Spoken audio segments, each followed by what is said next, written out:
गीता में अर्जुन को स्वयं भगवान कह रहे हैं कि उस परमेश्वर की शरण में जा, उसके लिए उन संतों के पास जा जो तत्वदर्शी हो। इसी प्रकार हजरत मोहम्मद को उनका अल्लाह कह रहा है कि कोई और पूर्ण परमात्मा है, उसको पाने के लिए उन तत्वदर्शी संत की तलाश कर। वो प्रभु कौन है, ये जानने के लिए कृपया अवश्य सुनिए जगत गुरु तत्वदर्शी संत रामपाल जी महाराज के अमृत वचन। वो कहते भी हमारे आपकी लड़की पसंद है, दोनों बच्चों का विवाह मंजूर हुआ ना, हो गया ब्याह, और इसमें कितनी देर लगी थी। अब हमने देखा, समाचार पत्र में पढ़ा, पहले दिन डीजे बजा रहे हैं, लड़के का विवाह था, बहनें भी डांस कर रही है, माँ भी डांस कर रही है, गली में खड़े होकर, और सब कंजर हो गए हम, इंसानियत भूल गए कति। अगले दिन क्या होता है कि विवाह के लिए जा रही थी बारात, रास्ते में दुल्हे वाली कार टकरा गई एक ट्रेल लेते हैं, दूल्हा मर गया, साथ में और बैठे थे 6-7, वो मर गए। पहले दिन तो खुशी मना रहे थे, अगले दिन टक्कर मार कर रो रहे हैं। तो इस काल के लोक में और हम बकवाद करें, इसलिए कर रहे हैं क्योंकि हमने भांग पी रखी है, नशा हो रहा है हमारे। नशा उतर जाएगा जब ये चीज आपने ऐसी दुश्मन दिखाई देंगी जो ड्रामा हम करते हैं। एक समय नानक साहिब जी के पास भक्त कोई व्यक्ति चले गए और कहा, महाराज जी आप ऐसे रहते हो खोए खोए से, आप कभी खुश नजर नहीं आते, आपका चेहरा ऐसा रहता है जैसे महादुखी प्राणी होया करे, और आप तो महापुरुष हो, आपको काहे की टेंशन। तब नानक साहिब जी ने कहा, भी ना जाने काल की कर डारे, और किस विध ढल जा पासावे, और जिन आते सरते मौत खुड़क दी, उन्होंने केड़ा हंसावे। अब ना जाने कब के बिजली गिर जा, एक सेकंड का भरोसा नहीं, एक सेकंड का। और हम फिर भी यहां फूले नहीं समाते। तो ये हमारी इस अज्ञान का ही कारण है, और इस भांग जो हमने पी रखी है माया की, इसका प्रभाव है। ये सत्संग से, परमात्मा की भक्ति से, ये एंटीबायोटिक है, इस भांग का नशा तार देंगे, उतर जाएगा। ये उतरने के बाद देखना फिर कितना आपका वजन हल्का होगा, आपकी रुचि नहीं रहेगी कितने सांग सिनेमा देखने की। आप न सोचोगे क्यों समय बर्बाद किया, या तो मालिक की चर्चा चलेगी, या सत्संग सुनने दिल करेगा, या फिर अपनी सुबह शाम दोपहर की क्रियाएं, और फिर मंत्र दिन में इतना बिजी शेड्यूल हो जाएगा आपका, बकवाद करने का समय कौन मिले। और कभी समय मिलेगा तो रुचि नहीं बन सकती है, क्योंकि आत्मा स्वीकार करे नहीं, बहुत दिन हो गए इसने ये बकवाद करती ने, इसका कुछ भी हाथ नहीं लगा। तो पुण्यात्माओं, हमने अपने सिर पर आप पर वजन घना रख लिया है। सबसे पहले तो हमने इस विवाह के ऊपर खर्चा कति बंद करना पड़ेगा। फिर हम कोठियां बनाते हैं, सिंपल मकान बनाओ, ठीक है, जिसके पास 2 पैसे हैं वो भी अपना हिसाब का ही मकान बनावे, लोग दिखावा नहीं करें, तो उसमें हमें भक्ति में ज्यादा समय मिलेगा, हमारी टेंशन खत्म होगी। अब जैसे हम त्योहार मनाते हैं, अब जब तक ज्ञान नहीं था तब तक हम कुछ भी मना लेते, अब ज्ञान हो गया, कति रुचि नहीं बनती। एक व्यक्ति ने नाम लिया और बहुत दुखी परिवार सारा, और उनसे बताया भी ऐसे ऐसे ये नहीं करना, ये त्योहार वगैरह तुम जो मनाती हो ये नहीं मनाना। कैसे? अब हम क्या करते, एक फॉर्मेलिटी कर रहे हैं। कोई भी त्योहार आता है, वो फॉर्मेलिटी बना ली कि इतने कपड़े और इतनी मिठाई, इतने सुहाड़ी गुलगुले, ये पहुंचाने वो नून तो लेकर चल पड़े, वो नून तो लेकर चल पड़े, और वो कपड़े नए पड़े रहे, कोई पहनता नहीं। क्या फायदा हुआ? एक बच्चा होता है, 4 बुआ है उसके, चारों लाऊंगी जुगले 6 और 6 महीना पाछो बच्चा बड़ा हो जाओ, पैरन जो गिरे कोई ना वो वही की तो फूकने पड़े। क्या फायदा इन बकवादों का? तो इस तरह हमने इन सभी क्रियाओं को इन ज्ञान विचार से समझकर फिर इनसे उल्टा हटना है। और ज्ञान बिना तो हम फिर देख लकीर पीट ही रहे हैं, वो नहीं पीटनी फिर हमने। हम बालक नहीं रहे, क्योंकि ज्ञान हो गया, हमने परमात्मा का नाम मिल गया, यहाँ का पता लग गया क्या स्थिति है। तो इस प्रकार हमने इन क्रियाओं से वापस होना है। फिर नानक साहब जी से पूछा कि हे भगवान, क्या आप कभी भी खुश नहीं होते? तब उन्होंने कहा कि साध मिलने साढ़े शादी होंदी और बिछड़ दें दिलगिरी वे, अख दे नानक सुनो जहाना मुश्किल हाल फकीरी वे। साध मिले साढ़े शादी होंदी, भक्तों से हमारा मिलन होता है। मेरे बच्चे जो मेरे शिष्य हैं, ये मेरे पास आ जाते हैं सत्संग के समय, तो हमारे एक विशेष खुशी होती है। हमारे यह शादी है, ये विवाह है हमारा, आत्मा का विवाह परमात्मा से होता है। कहते साध मिले साढ़े शादी होंदी और विछड़ जाए दिलगिरी वे। जब ये यहाँ से सत्संग सुनकर जाते हैं तब मुझे फिर उदासी छा जाती है। क्यों छा जाती है? कि ये बच्चे परमात्मा के हंस इस ज्ञान से कुछ परिचित हुए हैं और अब ये जा रहे हैं उन लोगों के बीच में जो परमात्मा के ज्ञान से अपरिचित हैं। और कहीं ये बच्चे अपना नियम भंग करके और उन लोगों के विचारों को सुनकर अपनी दिशा ना बदल लें, ये नाम से वंचित ना हो जाए। और जब ये वापस आ जाते हैं एज इट इज, तो मुझे खुशी होती है कि मेरी फसल में कीड़ा नहीं लगा। तो कहते हैं साध मिले साढ़े शादी होंदी और बिछुड़ जा दिलगिरी वे, अख दे नानक सुनो जहाना या मुश्किल हाल फकीरी वे। ये भक्ति बहुत मुश्किल बना दी इन अज्ञानी संतों और महंतों, आचार्यों और शंकराचार्यों ने।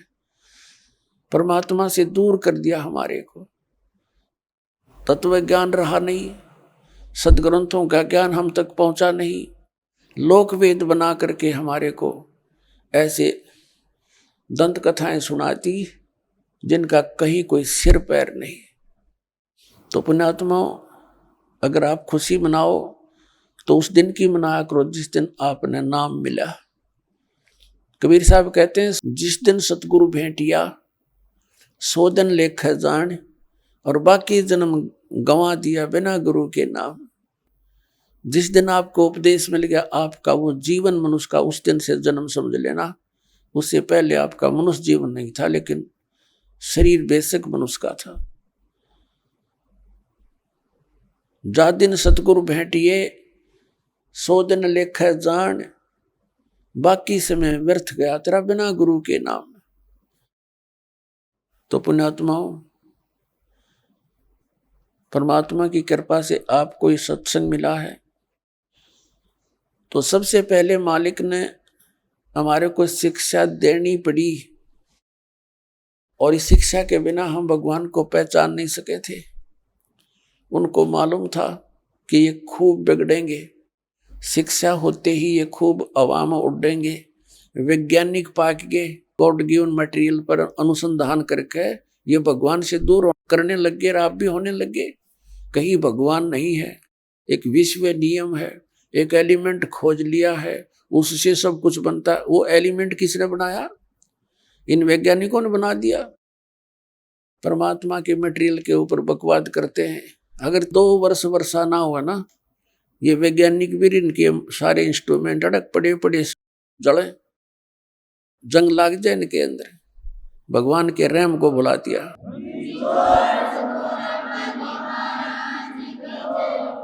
भगवान से कोसों दूर कर दिया हमारे को, और क्या बनाया इन्होंने? परमाणु बम बना लिया अपना नाश करने के लिए।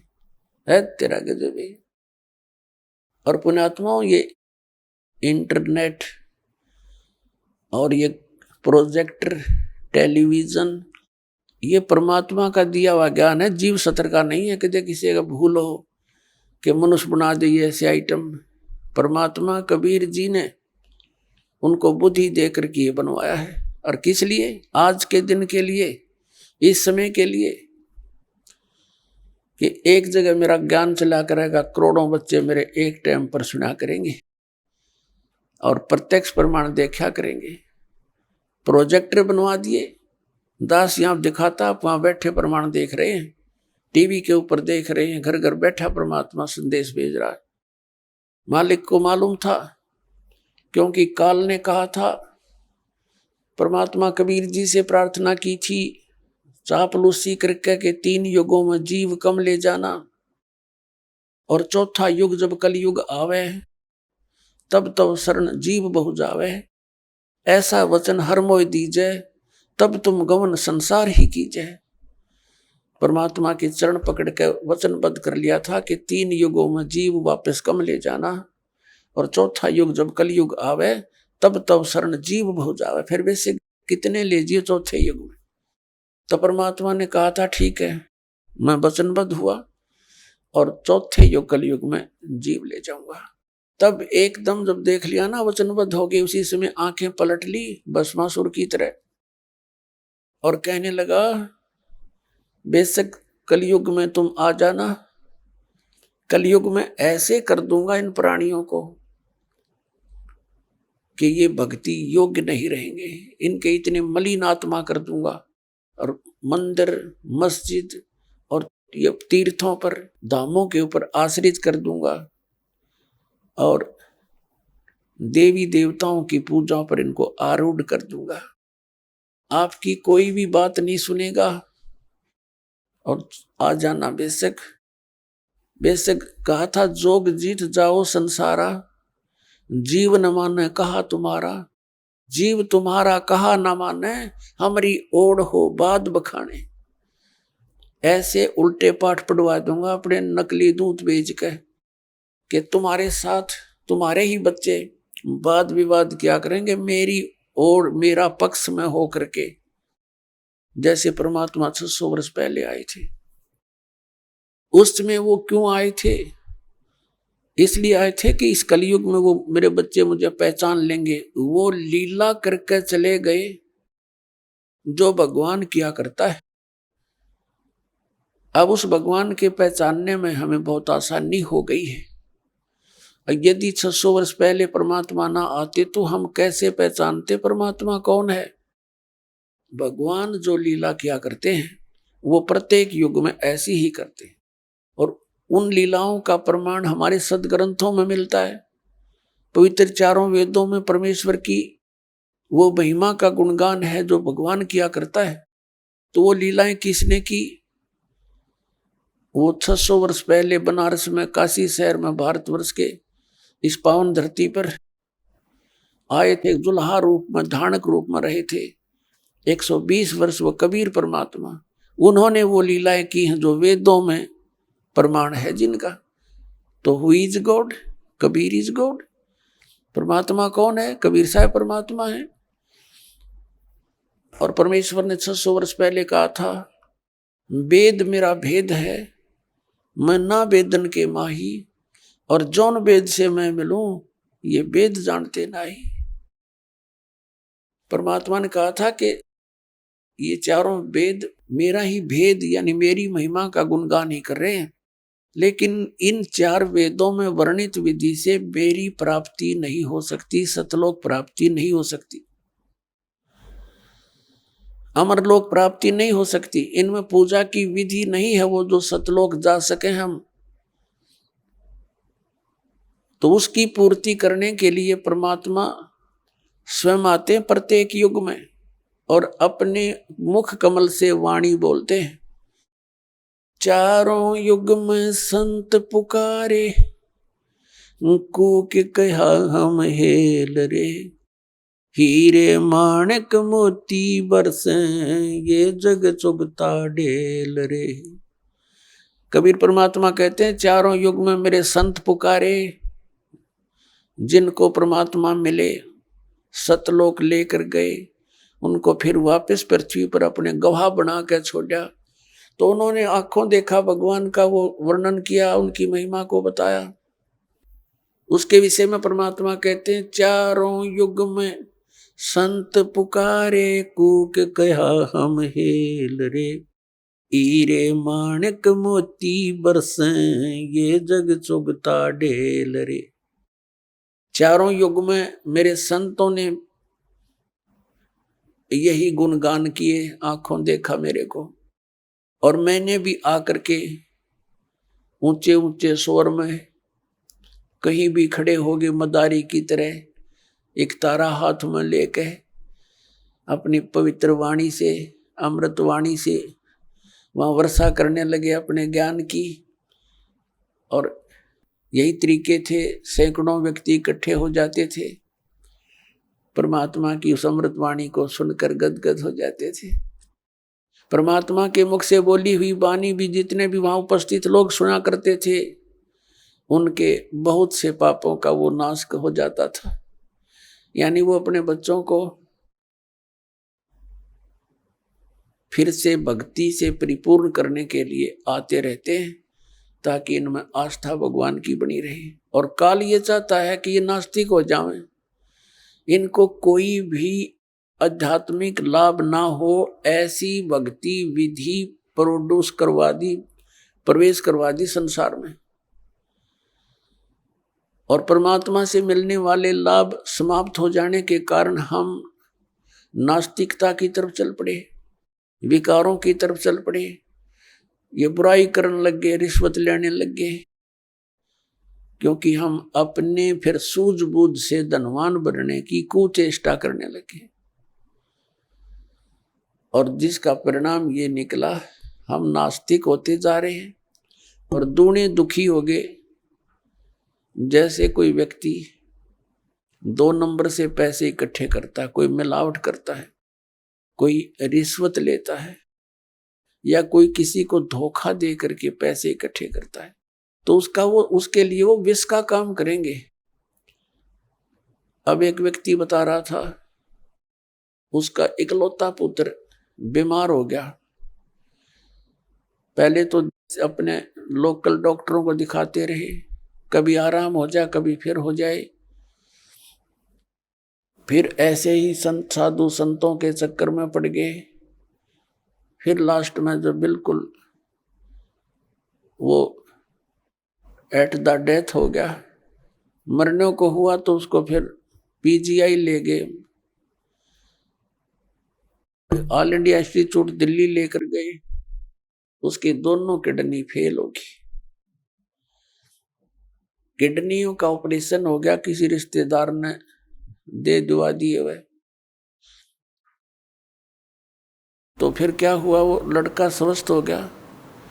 पैसे लग गए लगभग 3 लाख से ऊपर। आज से लगभग 30 वर्ष पूर्व की बातें हैं। आज के तो 30 लाख और उस समय के 3 लाख, इतना अंतर है उस समय जो पैसे की वैल्यू थी। तो उसने क्या बताया कि मेरा लड़का स्वस्थ हो गया और पैसा इतना लग गया कि कर्जा हो गया। शादी विवाह की तैयारी कर रखी थी, विवाह से कुछ समय पहले ही दुर्घटना यानी बस एक्सीडेंट में मृत्यु होगी। अब वो इस सत्संग को सुनकर आंखों से आंसू निसूख रहे थे उस व्यक्ति के, और अपने आप को कोस रहा था कि मुझे तो थोड़ी सजा मिली भगवान, मैं इतना नीच व्यक्ति था। अपने बच्चे को सुखी करने के लिए, इसको कार और कोठियों में देखने के लिए मैंने इतनी ऐसी गलतियां की कि अब मेरा कलेजा फटकर आता है। 2 लाख रुपए कमाए होंगे 5-10 वर्ष में, 2 नंबर का काम करके। 2 नंबर का काम क्या था कि उस समय ये कैसेट, ये टेप चल रहे थे। टेप रिकॉर्डर से चले थे, और उनकी जो रिफल होती थी वो कैसेट, वो कहता मुझे 2 रुपए में पड़ा करती, सारी थोक का बाला करता तोल के भाव से, और वहां बना बना कर नकली और ओरिजिनल कवर के अंदर भर देता था। मुझे 2 रुपए में पड़ा करती वह सारी, और मैं 32 रुपए में बेचा करता, और वो जाते टूट जाती, मेरे पास आते मैं फेंक देता, मैं क्या करूं। और आज मुझे वह सदा सही मिल गई। तो पुण्यात्मा, अब उसको बताया गया, सत्संग में बताया जाता है कि जो पैसा आपने 2 नंबर से कमाया वो पैसा तो रहा नहीं, आपके पास क्या रहा, वो पाप रह गए जो आपना भी भोगने शेष है, और पैसा चला गया। तो पुण्यात्मा, जब आप ज्ञान होगा आपको, ये कोई बालकों की बताई हुई बातें नहीं है, ये गॉड गिवन परमात्मा का दिया हुआ विधान है, उनका बताया हुआ ज्ञान है। ये कोई डूम बाट के गीत नहीं, किसी ने स्वार्थवश गा रखे होंगे। परमार्थी परमात्मा ने, सतपुरुष कबीर साहब ने आकर ये विधान बताया है कि बच्चों तुम विष खाना छोड़ दो, यदि यहां भी सुखी रहना चाहते हो जब तक तुम्हारा जीवन शेष है। और अनजान बच्चे ही गलतियां किया करते हैं, जब समझदार हो जाएगा ना फिर इसका हाथ नहीं लगा सकते। जैसे छोटा सा बच्चा सर्प को भी पकड़ लेता है और उसको डस देता है, वो मर जाता है, उसको ज्ञान नहीं कि कितना भयंकर जानवर है। और जब वो बड़ा हो जाता है, उसको उस जानवर के बारे में जानकारी हो जाती है कि ये तो बड़ा खूंखार है, इसके निकट भी नहीं जाना चाहिए, तो फिर वो दूर से ही सर्प को देखकर भाग लेगा दूर, औरों को भी कहेगा इधर मत जाना, सर्प है सर्प है। और पहले वो चलते घिसरते घिसरते उसको पकड़ लेता है, क्योंकि उसको पता नहीं, ज्ञान नहीं, ज्ञान बिना डर नहीं होता। तो तत्व ज्ञान से आपको डर बनेगा। फिर उसके बारे में बताया है कि जैसे किरका जहर का रंग होरी हो, कहो कौन तिस खावे राम रंग होरी हो। जैसे विष का यानी जहर का एक कण भी पड़ा हो कहीं पर, और ये पता लग जाए ये कण विष का है, कहते उस कण ने भी कौन खावे, किरका छोटा सा कण। और हम बोतल की बोतल पीवा जहर की, यानी कुछ भी ठा जा कोई आंट रही ना।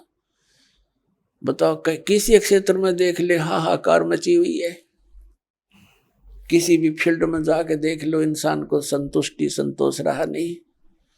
तो यहाँ फिर पता लगेगा कि जैसे किरका जहर का रंग होरी हो, कहो कौन तिस खावे राम रंग होरी हो।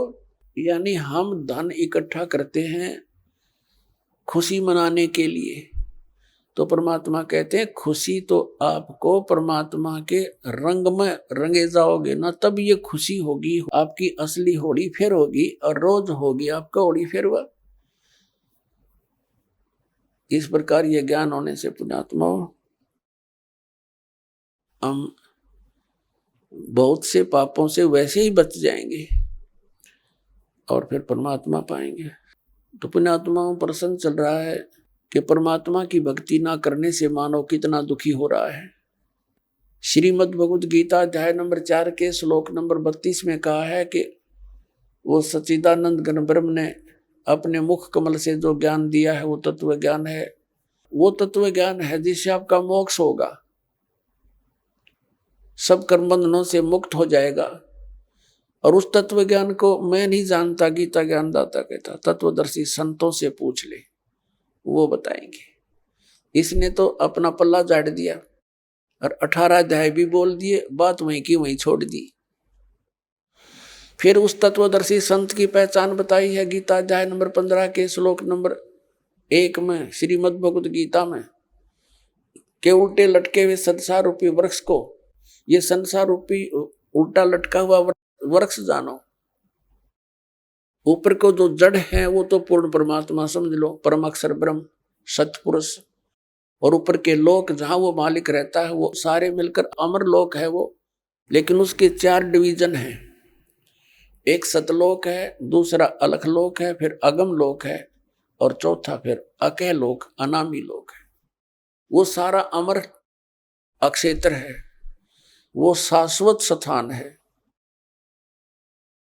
और उससे कहते हैं ऊपर को जड़, नीचे को तीनों गुण रूपी शाखा, रजगुण ब्रह्मा, सतगुण विष्णु, तमगुण शिव जी रूपी शाखा है। अब गीता ज्ञान दाता ने तो सिर्फ इतना बताया है, ऊपर ने तो जड़ है उसकी और नीचे ने तीनों गुण रूपी शाखा है, बाकी सब छोड़ दिया। फिर बताया कि जो इस संसार रूपी वृक्ष के सभी विभाग बतावेगा, सवेदवित, वो तत्वदर्शी संत है। पुणात्मा 600 वर्ष पहले परमेश्वर आए थे ये तत्व ज्ञान बताने के लिए, और उस समय उन्होंने क्या बताया था? अक्षर पुरुष एक पेड़ है, सरपुरुष वा की डार, और तीनों देवा शाखा है ये पात रूप संसार। अपने द्वारा रची हुई सृष्टि को रचनहार ही बता सकता है। और परमात्मा ने ये भी कहा था, गुण तीनों की भक्ति में ये भूल पड़ो संसार, कहें कबीर निज नाम बिना कैसे उतरो पार। तीन देव की जो करते भक्ति, उनकी कबू ना होवे मुक्ति। अब वो क्या करते सच्चाई, और हम न लागी कड़वी, हम अपने पिता के दुश्मन हो गए, उनसे विमुख हो गए, और जिसके कारण हम आज तक धक्के यहीं खा रहे हैं। तो पुण्यात्माओं, जिस ज्ञान को न तो गीता ज्ञान दाता जानता, और वो ज्ञान परमात्मा ने 600 वर्ष पहले कबीर जी ने बोलकर अपनी अमृतवाणी में लिखवा रखा है, जिसको ये अशिक्षित बतावे थे। तो पुण्यात्माओं, ये भी एक विशेष रजादाता की, क्योंकि वो तो परमात्मा है, और परमात्मा का कोई भी जो क्रिया है, कोई भी कार्य है, उसमें कोई त्रुटि नहीं हो सकती। यदि उस समय वो दाता ब्राह्मण वर्ग में आ जाते और थोड़ी बहुत कोई संस्कृत भी सीख लेते और ज्ञान यही बता देते, तो हम ये नहीं मान सके थे ये भगवान थे। हमने ना सोचा इनका समझ में आ गई होगी और ब्राह्मणा का ही ना होगी, ये भगवान नहीं है। अब क्लियर हो गया, जो है अक्षर ज्ञान जानता नहीं, और वो ज्ञान बता रहा है जो वेदों और हमारे पुराणों में लिखा हुआ है। और हमारे ये धर्म गुरु आचार्य शंकराचार्य, ब्राह्मण, ऋषि, महर्षि, संत और महंत, इनको कख नहीं पता उन पुराणों और वेदों और गीता का। तो who is God? Kabir is God.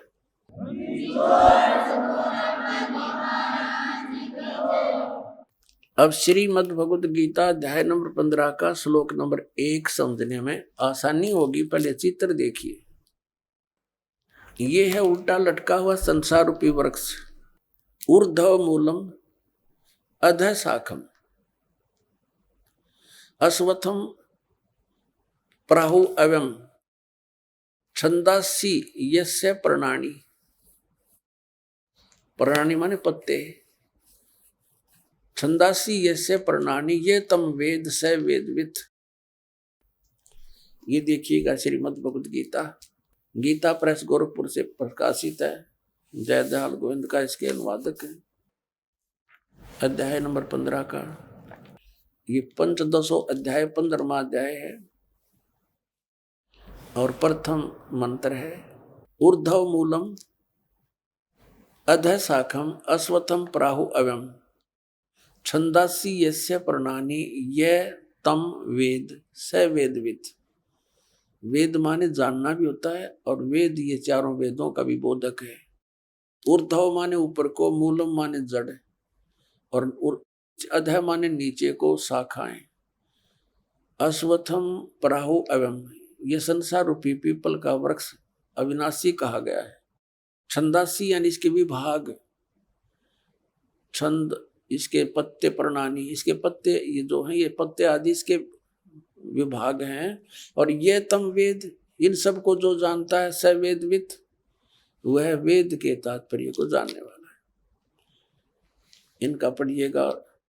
आदि पुरुष परमेश्वर मूल वाले, यहां लिखना था आदि पुरुष परमेश्वर यानी पूर्ण परमात्मा रूपी ऊपर को जड़ वाले, ऊर्ध्व माने ऊपर को, अधः शाखा होना चाहिए था, नीचे को शाखा वाला, यो ब्रह्मा रूप मुख्य शाखा वाले गलत करके है।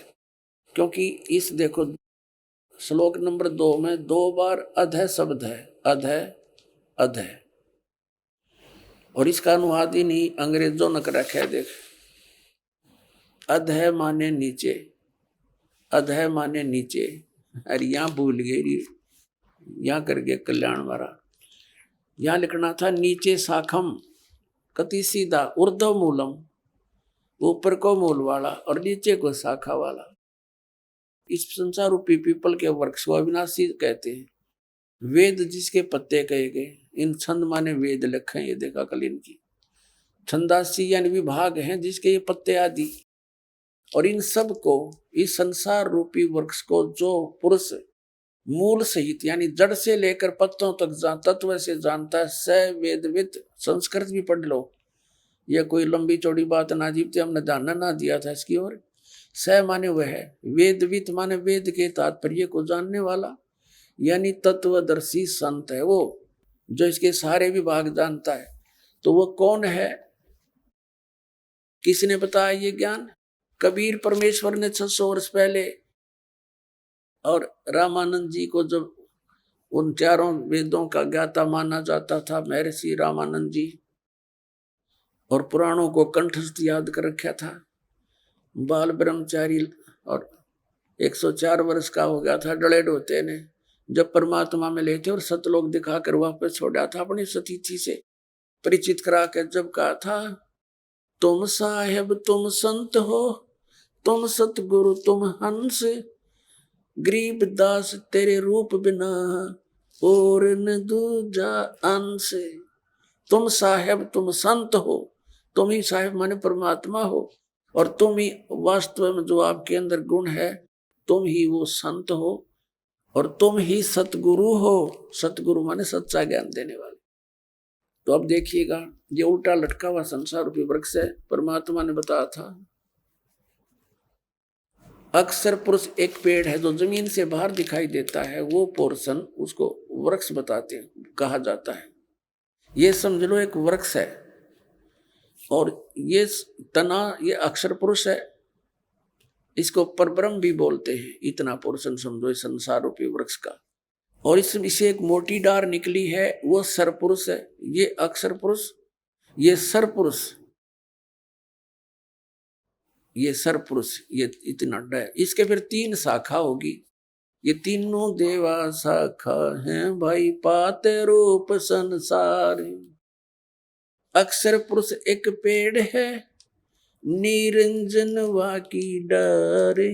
सरपुरुष को निरंजन भी कहते हैं, ज्योति निरंजन काल। सरब्रह्म भी कहते हैं इसको, सरपुरुष भी इसी का, काल ब्रह्म भी, ये तो डार है।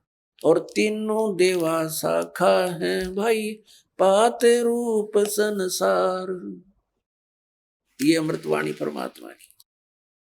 कबीर अक्षर पुरुष एक पेड़ है, निरंजन कहो, सरपुरुष कहो, वाकी डार, और तीनों देवा शाखा हैं, ये पात रूप संसार। अपने आत्माओं, परमात्मा कहा करते 3 देव की जो करते भक्ति, यानी भक्ति का अर्थ होता है इष्ट रूप में मान के उन पर आश्रित हो जाना, उनके अतिरिक्त और किसी की पूजा नहीं करते, यानी इष्ट रूप में मानकर जो साधना की जाती है उसके हम भक्त कहलाते हैं। तो क्या बताते हैं, तीनों गुण की भक्ति में ये भूल पड़े संसार, और कह कबीर निज नाम बिना तुम कैसे उतरो पार। अब फिर देखिएगा गीता अध्याय नंबर 15 का श्लोक नंबर 2, 15 का और श्लोक नंबर 2 में कहा है, उस संसार की तीनों गुण रूप, जल से बड़ी हुई नहीं, तीनों गुण रूप शाखाएं, विषय परवाला शाखा, संस्कृत भी पढ़ लेंगे, विषय परवाला शाखा, यानी ये विषय भोग रूप कोपलों वाली देव मनुष्य त्रिक आदि योनि रूपी शाखा नहीं, विषय विकारों वाली शाखा है तीनों गुण, रज गुण ब्रह्मा, सतगुण विष्णु तम गुण शिव जी। नीचे और ऊपर फैली हुई है, सर्वत्र नहीं है ये। ऊर्ध्व माने ऊपर और अधः माने नीचे फैली हुई है। और मनुष्य लोक में कर्मानुबंधनी यानी कर्मों के अनुसार बांधने वाली, जैसा जिसने कर्म किया है इतना ही फल देते हैं, ये जकड़े रखते हैं तीनों देवता। ये इसकी मुख्य है, जड़ है ये संसार रूपी वृक्ष की जड़ नहीं।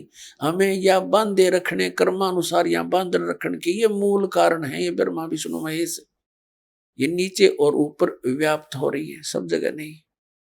अब तीसरे में क्या कहा कि उस संसार वृक्ष का स्वरूप जैसा कहा गया है वैसा यहाँ विचार काल में गीता ज्ञानदाता कहता है जैसा इसके विषय में जानकर बताते हैं वो यहाँ नहीं पाया जाता।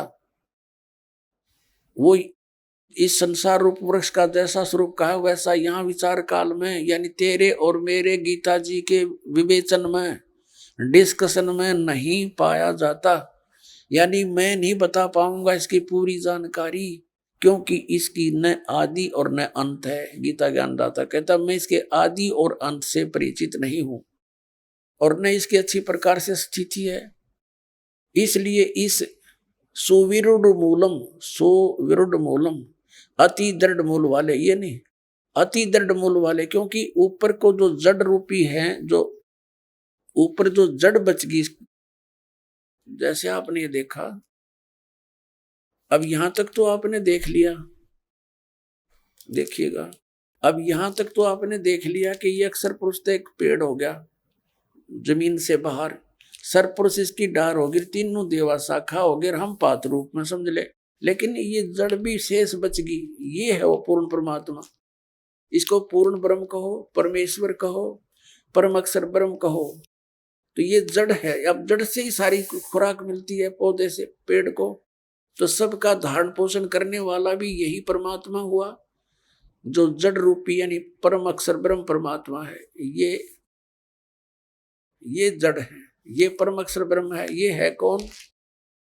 ये देखिएगा, ये वो है परमात्मा जो काशी में धानक दुल्हा बनकर रहे थे 120 वर्ष तक, और ये लीला बताकर अपने द्वारा रची हुई सृष्टि को बताकर चले गए थे।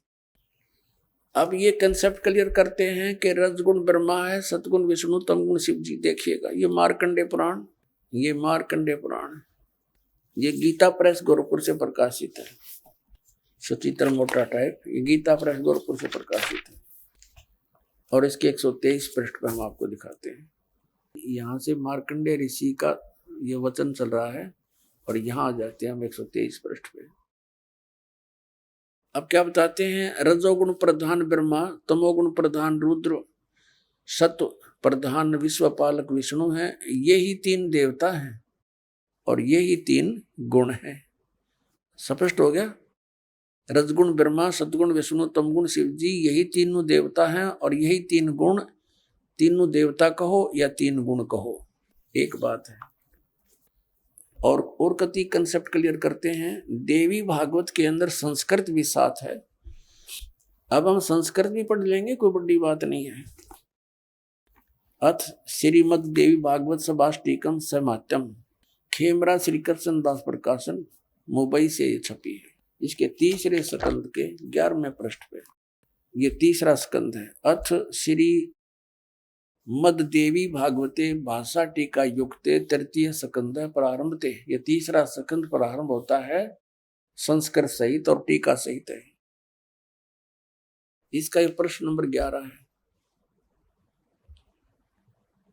और ये देखिएगा इसका अध्याय नंबर 5 है, ये अध्याय 5 और इसके 8वां श्लोक पढ़ेंगे 5वें अध्याय का, तीसरे स्कंद का। ये 7वां या समाप्त होता है, 8वां या प्रारंभ होता है। हे माता, भगवान शंकर अपनी माता दुर्गा से कह रहे हैं यदि हमारे ऊपर आप सदा आप दया युक्त हो तो हमको तमोगुण में किस प्रकार प्रदान किया है, ब्रह्मा रजोगुण और हरि सतगुण युक्त किए हैं, क्यों किए हैं। अब हम संस्कृत भी पढ़ेंगे, देखिएगा। ये 7वां समाप्त हुआ, 8वां श्लोक प्रारंभ होता है। यदि दया धर्मना न सदाम्बिके कथम अहम विहित है। शंकर भगवान कहते हैं कथम अहम मैं बना दिया, विहित है अंबिके माने माता, तमोगुण है। मैं तमोगुण क्यों बना दिया? कमल जय, कमल से उत्पन्न होने वाले ब्रह्मा को रजोगुण संभाव है, रजोगुण क्यों उत्पन्न कर दिया? और सुवित है क्यों सतोगुण हरि, विष्णु जी को सतोगुण क्यों बना दिया? इति सिद्धम रजगुण ब्रह्मा सतगुण विष्णु तम गुण शिव जी। अब आइएगा श्रीमद् भगवद गीता अध्याय नंबर 15 के श्लोक नंबर। अब एक तो हमने पढ़ लिया, समझ भी लिया, ऊपर को जड़ वाला, ऊर्ध्व मूलम अधः शाखम, ऊर्ध्व मूलम अधः शाखम। ये पहली कक्षा के सा कैदा हो जाएगा आपके लिए, कुछ दिनों में देख लेना। ऊर्ध्व माने ऊपर ने, मूल है जड़ है, समझो ऊपर को मूल वाला, नीचे को शाखा वाला। ये संसार रूपी पीपल का एक अविनाशी वृक्ष कहा गया है। छंदासी यस्य प्रणानी, जिसके ये विभाग हैं, पत्ते आदि सब विभाग हैं। तम वेद, ये तम वेद, ये माने जो, तम माने उस अज्ञान अंधकार में छुपे हुए को जानता स वेदविद, वो तत्वदर्शी संत है। इन्होंने तड़ंगा अड़ा रखा है, आदि पुरुष परमेश्वर मूल वाले, ये तो यहाँ तक ठीक लिख दिया। ब्रह्मा रूप मुख्य शाखा वाले, इनकी बुद्धि उड़े घसड़े थी, उल्टी सुल्टी। और फिर कहे संसार रूपी पीपल के वृक्ष को अविनाशी कहते हैं, वेद जिसके पत्ते कहे।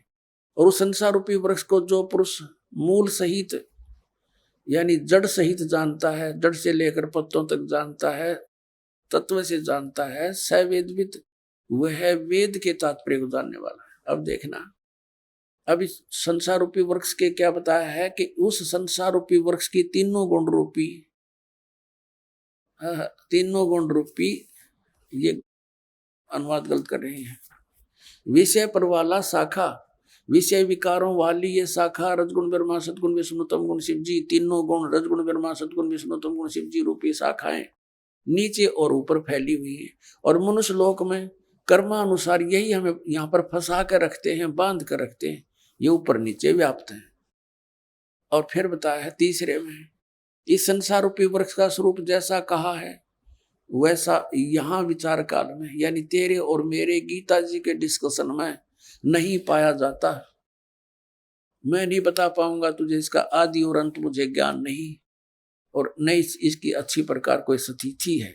इसलिए इस सुविरुद्ध मूलम यानी अति दृढ़ मूल वाले, क्योंकि वो परमात्मा का जो ऊपर का क्षेत्र और भगवान वो तो अविनाशी है, अब पे अति दृढ़ है। और संसार रूपी पीपल के वृक्ष को दृढ़, इन्होंने क्या कहा, असंख्य शस्त्रेण छित्वा, इसका अर्थ बनता है वैराग्य रूप शस्त्र द्वारा नहीं, तत्व ज्ञान रूपी शस्त्र द्वारा काट कर, यानी उस तत्व ज्ञान से समझ कर उसके पश्चात, ये चौथा श्लोक यहाँ अनुवाद है इसका, उसके पश्चात परम पद रूप परमेश्वर को भली भांति खोजना चाहिए, जिसमें गए हुए पुरुष लौटकर संसार में नहीं आते, और जिस परमेश्वर से इस पुरातन संसार वृक्ष की प्रवृत्ति विस्तार को प्राप्त हुई है, उसी आदि पुरुष नारायण के मैं शरण हूं। इस प्रकार दृढ़ निश्चय करके उस परमेश्वर का मनन और निधि ध्यान करना चाहिए। परपदे माने उसकी पूजा करनी चाहिए, निधि ध्यान नहीं, परपदे माने पूजा। अब यहाँ क्या हो गया इसका अर्थ? इसका सीधा सा अर्थ हो गया गीता ज्ञानदाता अपने से अन्य किसी समर्थ परमात्मा की शरण में जाने को कहता है, और उसकी पूजा कर और सब बातें त्याग दे, यानी अपनी पूजा को भी मना करता, केवल उसी की पूजा कर जिसने संसार रूपी वृक्ष की रचना की है, जिससे संसार रूपी वृक्ष की प्रवृत्ति विस्तार को प्राप्त हुई है। अपने आत्मा गीता ज्ञान दाता अपनी स्थिति बताता है अर्जुन, चौथे अध्याय के 5वें और 9वें श्लोक में, दूसरे अध्याय के 12वें श्लोक में, 10वें अध्याय के गीता जी के दूसरे श्लोक कि अर्जुन तेरे और मेरे बहुत जन्म हो चुके हैं, तू नहीं जानता मैं जानता। मेरे जन्म और कर्म अलौकिक है। इससे सिद्ध हो गया कि गीता ज्ञान दाता तो स्वयं कह रहा मैं नासवान हूं, तो उस नासवान की भक्ति करके वो उस स्थान को कैसे प्राप्त कर सकता, जहां जाने के बाद फिर लौटकर संसार में नहीं आते। तो इससे सिद्ध हो गया कि गीता ज्ञानदाता से कोई अन्य परमात्मा है और उसकी साधना करने से ही ये जन्म और मृत्यु का दीर्घ रोग कटेगा। और जब तक जन्म और मृत्यु का रोग नहीं कटेगा तो हम सुखी नहीं हो सकते, हमारा मोक्ष नहीं हो सकता। हम यहाँ बंधन में बंधे हुए कर्मों के बंधन से, और सतलोक में जाने के बाद हमारे ऊपर किसी प्रकार का कोई दबाव नहीं। अपनात्माओं जैसे ये अन्य संत बताते हैं कि परमात्मा वहां निराकार है, सतलोक में प्रकाश ही प्रकाश है, फिर हम टिंडे लाएंगे उस प्रकाश में, क्या करेंगे जाके भाई, उसमें डूब कर मर जाएंगे। वहां कुछ एकादश फरानों का वो बूंद सी घूमती है प्रकाश में, महात्माएं वहां मौज मारती हैं। बूंदा ने के मौज हो बता, उस मछली घूमे आकर जल में धके खाती अंडे। वहां जैसी ये सृष्टि है एज इट इज है वहां, लेकिन उनका मटेरियल नाशवान नहीं है। शरीर जो है प्रत्येक नर नारी का अमर शरीर है, युवा शरीर है, कभी वृद्ध नहीं होते, कोई रोग नहीं, किसी चीज का अभाव नहीं। अब यहाँ क्या करते हैं हम, जिसके पास थोड़े से पैसे हो जाएं, बच्चों की हो जाएं छुट्टियां, फिर धक्के खान जाएंगे हम शिमला और कुल्लू और मनाली में सैर सपाटे करने के लिए। आइए अब हम उन श्रद्धालुओं के अनुभव जानते हैं जो जगत गुरु तत्वदर्शी संत रामपाल जी महाराज जी से दीक्षा प्राप्त कर चुके हैं तथा उनके द्वारा बताए गए भक्ति मार्ग पर चल रहे हैं। नमस्कार जी। साहब जी। क्या नाम है जी आपका? तिलेश्वरी साहू। कहाँ से हैं जी आप? छत्तीसगढ़ महासमुंद जिला बागबाहर ब्लॉक और ग्राम कोलदा से। संत रामपाल जी महाराज से नाम दीक्षा आपने कब ली? 29 सितंबर 2020 को। संत रामपाल जी महाराज से नाम दीक्षा लेने से पहले आप क्या भक्ति साधनाएं करती थी? संत रामपाल जी महाराज जी से नाम दीक्षा लेने से पहले मैं मनमाना आचरण करती थी, जो भी भक्ति मिले, क्योंकि मेरे को इतना दुख तकलीफ था। मैं जो भी जैसे भी बताए कोई भी, मैं वही साधना में लग जाती थी। कोई शनिदेव की पूजा बताते थे, हनुमान जी की पूजा बताते थे, और सुख सागर मैंने बहुत पढ़ रखा था। और मतलब मैं इतना परेशान थी कि मैं सुंदरकांड है, हनुमान चालीसा है, बजरंग बाण है, इन सब का बहुत ज़्यादा पाठ करती थी, क्योंकि मैं दुखों से इतना घिर चुकी थी कि मेरे पास और कोई रास्ता नहीं था पूजा पाठ करने के लिए। मैं आधी रात तक दुर्गा सप्तशती का पाठ किया करती थी। मेरे पापा बोले कि आप बहुत भूत प्रेत की बाधाओं से घिरे हुए, इसलिए इसका पाठ करो और आप ठीक हो जाओगी। तो मैं उसका भी पाठ करती थी। जब भी नहा कर, मैं 4 बजे सुबह सोकर उठ के 4 बजे नहाती थी। मेरा शरीर इतना कमज़ोर हो गया था, मैं फिर भी 4 बजे सोकर उठते ही नहा कर मतलब मैं पूजा में लग जाती थी कि मैं कहीं ना कहीं ठीक हो जाऊँगी। मेरे को भूत प्रेत की इतनी ज़्यादा समस्या थी। मेरे को ना भूत मतलब जैसे रात को सोई रहती थी तो मेरे ऊपर प्रवेश करके मेरे सारे शरीर से जैसे ब्लड का निशान बनता है उसे चूस लेते थे, और मतलब ना उससे मेरा पूरा शरीर मतलब ऐसे नीला नीला लाल लाल ऐसा निशान बन जाता था। और मतलब उसके बाद मेरे शरीर में पूरा दर्द होता था, इतना दर्द, इतना सिर से लेकर पैर तक। मैं काम नहीं कर पाती थी घर में। मतलब मेरे हस्बैंड, मैं उनको गालियाँ देती थी कि मुझे कहीं भी ले जाओ, मुझे ठीक कर दो, मैं मर जाऊंगी नहीं तो। मैं इतना परेशान थी, मैं उनको बोलती थी प्लीज़ मुझे कहीं पर भी ले जाओ। वो मुझे इधर उधर बहुत जगह ले जाकर थक चुके थे। मेरा सारा पैसा इसी में, मैं जितना खाती नहीं थी, जितना हमारा मतलब मतलब जितना दिनचर्या में पैसा नहीं लगता था, उससे ज़्यादा मैं पूजा में लगाती थी। कहीं मैं घर में जो भी जैसे कोई बताया मैं उसी को लाकर पूजा करती थी। इतना पूजा करती थी, कोई नींबू चढ़ाओ, कोई ये चढ़ाओ, कोई वो चढ़ाओ, कोई। और जैसे तांत्रिकों के पास जाते थे तो तांत्रिक लोग बताते हैं कि ये लोग शराब मांग रहे हैं, ये लोग मुर्गियाँ मांग रहे हैं, तो हम लोग वैसे ही करते थे, मुर्गियाँ देते थे। और मैं इतना रोती थी, मैं अपने लिए दूसरे जीवों को मैं इतनी निर्दयता से कैसे मार, मैं कितना पाप का भागी हो रही हूँ, ये सोचकर मेरे मन में इतना रोना आता था। और तब भी मैं सोचती थी कि कहीं ना कहीं तो ठीक हो जाऊँ। ऐसा करके विष्णु जी को इष्ट मानकर उनकी पूजा करती थी। जैसे नारायण कवच है उसका मैं रोज पाठ करती थी, इससे मेरा शरीर का रक्षा होगा। ऐसे सोचकर मैं रोज़ नारायण कवच का पाठ करती थी। लेकिन कोई ऐसी शक्ति थी मेरे को आकर रात को बोलती, तू कितनी साधना करेगी, तू कितनी पूजा करेगी, जितना दिन तक करना है कर ले, लेकिन तू तो एक दिन मरेगी ही मरेगी। तो मैं भगवान को ये करती थी, विष्णु भगवान को, कि हे भगवान, मैं तो तेरा सच्चे मन से पूजा करती हूँ और तू मेरा कुछ नहीं सुनता, मैं क्या करूँ, मैं इससे तो मुझे मार दे, मैं इतनी दुर्गति से मृत्यु नहीं चाहती, मुझे मरना ही स्वीकार है। मैं घर से भाग जाती थी, मेरा हस्बैंड मुझे पकड़ कर लाते थे, गांव से बाहर चली जाती थी, 2-3 लोग मुझे पकड़ कर लाते थे और मैं मतलब मेरे घर वाले इतने परेशान थे, मेरे घर वाले मुझे पागल सिद्ध कर दिए थे। मतलब ये मेरे गांव के सारे लोग मुझे पागल बोलते थे, ये पगली है बोलते थे। और मैं इतना पूजा करती थी, जैसे गांव में भागवत होता था तो मैं दुनिया का कुछ नहीं देखती थी, मैं बस भगवान को पूजा करूँगी, इससे मुझे लाभ मिलेगा, ये सोचकर मैं इतनी पूजा करती थी। दुनिया से मुझे कोई मतलब, जैसे मीराबाई ने पूजा करी थी, उन्होंने पूरा दुनिया का लोक लाज कुछ नहीं देखा, इसलिए मैं विष्णु भगवान पर, कृष्ण भगवान पर इतना आरूढ़ थी कि मतलब मैंने कुछ नहीं देखा। और रात को मतलब दुर्गा सप्तशती का पाठ है, ये सब इतना पाठ करती थी, फिर भी से मैं बैठे बैठे मेरा घुटना दर्द करने लगता था, मेरा पैर दर्द करने लगता था। रात को मैं इतना समय तक दीपक जलाकर पूजा करना, ये शायद कोई ही मेरे गांव में कोई ही किया होगा इतना पूजा जितना मैंने पूजा किया है। कि मेरे हस्बैंड छोड़ कर आ जाते थे, मैं तेरे को नहीं रखूँगा, ऐसे करके मेरे हस्बैंड मेरे से तंग आ चुके थे, वो छोड़ कर आ जाते थे। तो मैं अपने पापा के पास मतलब मेरे मायके जाकर रोती थी बहुत ज़्यादा, मैं कैसे करूं, मेरा जीवन पूरा बर्बाद हो गया, मैं थोड़ी ना चाह रही हूँ ये सब, मेरे शरीर में इतना बड़ा तकलीफ है तो मैं क्या करूं। इसके वजह से मेरे 4 अबॉर्शन हो गए हैं, मतलब 2 अबॉर्शन तो मतलब प्रेत बाधा की वजह से मेरा हो गया था, एक बच्चा ख़त्म हो चुका था और एक बच्चा 2 महीने तक हॉस्पिटल में रखे उसके चलते हम लोग 3-4 लाख पैसे ऐसे ही खर्च हो गए, उसको हॉस्पिटल में रखे और अंत में डॉक्टरों ने ये बोल दिया ऑपरेशन किए, उसका जो भी सोनोग्राफी एक्सरे करते थे कुछ भी पता नहीं चलता था। तो डॉक्टर लोग बोले कि ये मतलब इसका समस्या हम लोगों को समझ नहीं आ रहा है, तो मेरा बच्चा पूरा मर ही गया। मैं सोचती थी, मैं महामृत्युंजय का जाप करती थी उस समय, जब मेरा बच्चे का ऑपरेशन चल रहा था। मैं इतना समय तक दृढ़ होकर कमर छट कर, जैसे बहुत लोग कहते हैं अपने पारंपरिक ये व्रत रखने से ये लाभ होगा, ऐसे सोचकर मैं कमर छट का उपास इतना ऐसे करती थी, हर पूजा जो भी जैसा बताया वैसा करती थी। उसके बाद महामृत्युंजय का जाप कर रही थी मैं इतना देर तक। उसी समय मेरे बच्चे का मौत होने का जवाब मिला। मेरे को इतना झटका मिला। उस समय मैं ज्ञान समझ चुकी थी, मतलब सृष्टि रचना पढ़ रखा था मैंने, लेकिन मैं अपने अभिमानवश कि विष्णु जी से बड़ा कोई नहीं है ऐसा सोचकर मैं अपने गुरु जी को ही गाली, मतलब संत रामपाल जी महाराज जी को इतनी गालियाँ देती थी कि क्या गुरु हैं।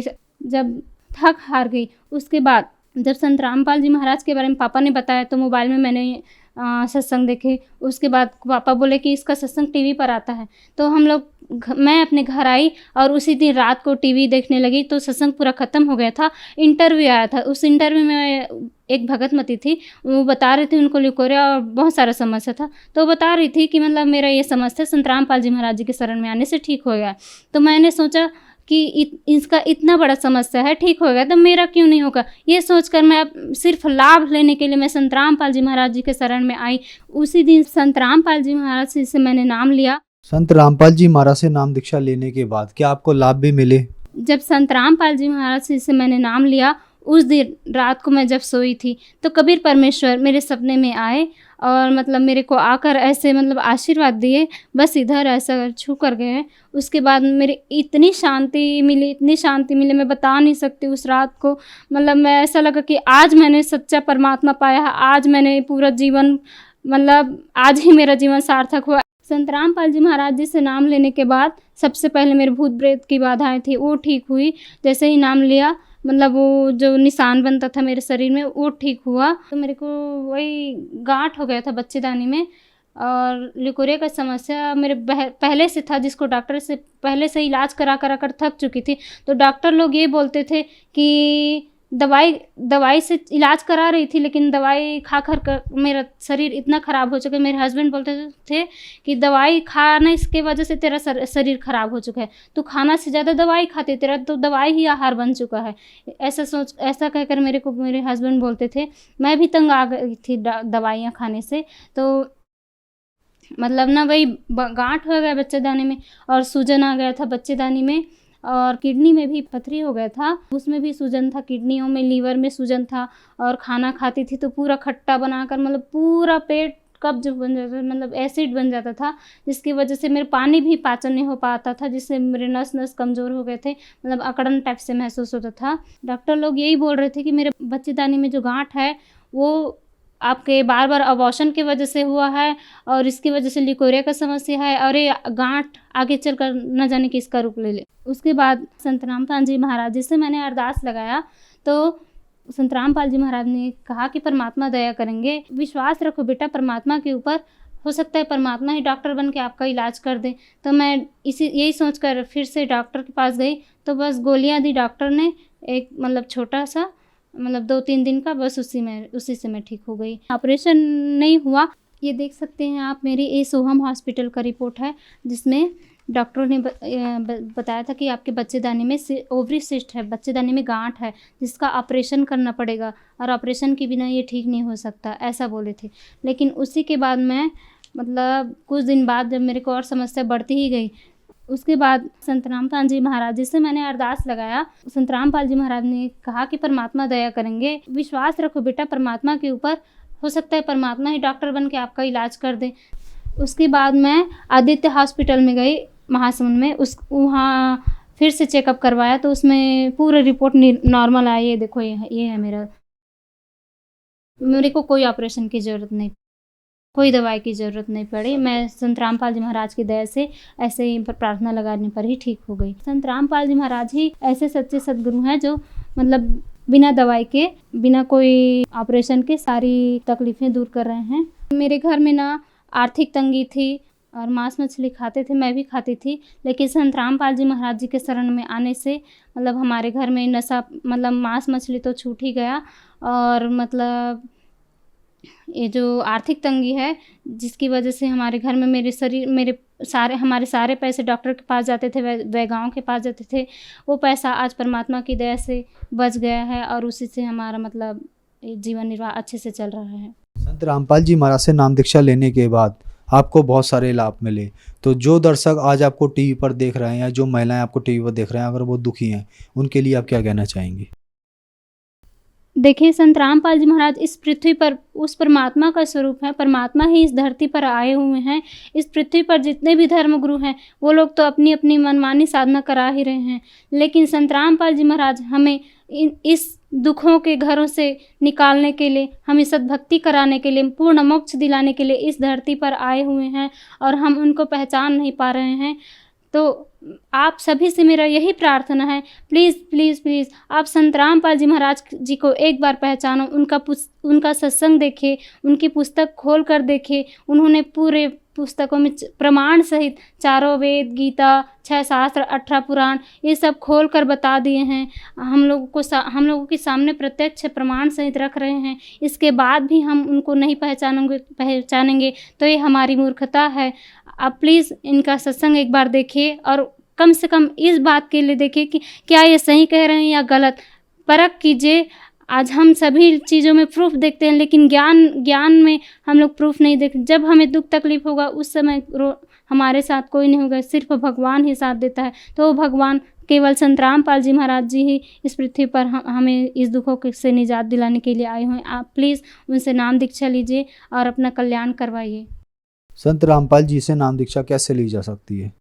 संत रामपाल जी महाराज जी से नाम दीक्षा, टीवी पर सत्संग आता है, मोबाइलों में भी सत्संग आता है, उन पर पट्टी चलती रहती है, उन पर आश्रम का नंबर लिखा रहता है, उस पर आप कॉल कीजिए और कॉल करने के पश्चात उसमें जो भी जानकारी मिले उस आधार से आप अपने नज़दीकी नामदान केंद्रों में जाकर नाम दीक्षा प्राप्त कर सकते हैं। धन्यवाद जी। सत साहिब।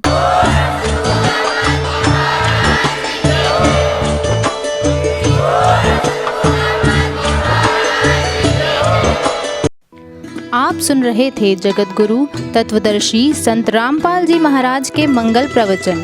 अधिक जानकारी के लिए संपर्क करें।